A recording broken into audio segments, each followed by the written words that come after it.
देश के महनीय अभूतपूर्व राष्ट्रपति एपीजे अब्दुल कलाम जिंदगी की लड़ाई हार गए थे, एनडीए में सेलेक्ट नहीं हुए, केवल देहरादून तक जाने के पैसे थे, लौटने के पैसे नहीं थे। आप में से कितने लोग ऋषिकेश गए, हाथ उठा के बताइए। बहुत लोग गए हैं। अब की बार दोबारा जाओ या नए लोग जाओ तो देखना, वहां शिवानंद आश्रम है। उस शिवानंद आश्रम के पास एक बड़ी शिला है, नीचे माता गंगा बहती है।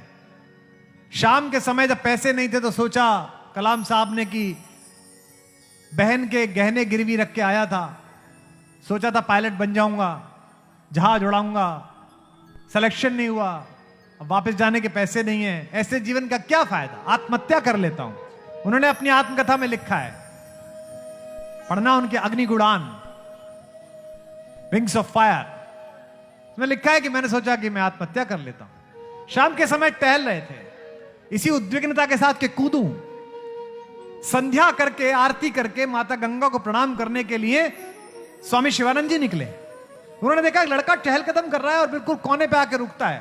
पुराना अनुभव, ज्ञानी आदमी, तपस्वी संत पहचान गए। बोले बेटा एक सेकंड रुक, यहां। प्रणाम महाराज। क्या हुआ बेटा, यहां से कैसे घूम रहा है, गिर जाएगा, नीचे गंगा है। आंख में आंसू आ गए। स्वामी जी ने कंधे पे हाथ रखा। बेटा क्या बात हो गई, कहां से आए हो?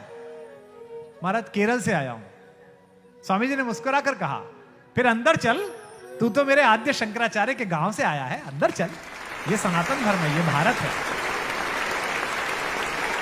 कलाम साहब अंदर आ गए, भोजन कराया, सारा पूछा, जाने के पैसे नहीं है, आत्महत्या करना चाहता था।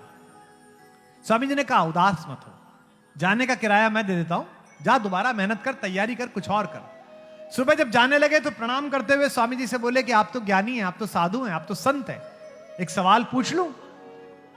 इस एक सवाल ने भारत को वो हस्ती दी जिसके कारण आकाश में हिंदुस्तान की बादशाह दुनिया के किसी भी बड़े मुल्क से ज्यादा है।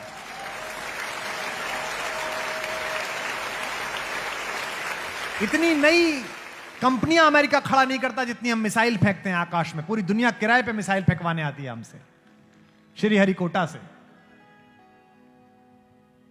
तो कलाम साहब ने कहा एक प्रश्न पूछ लूं। शिवानंद जी ने कहा हाँ बता बेटा।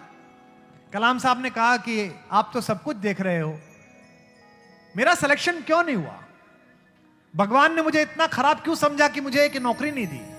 जो उन्होंने उत्तर दिया उस पर हम कलाम साहब को स्मरण करेंगे।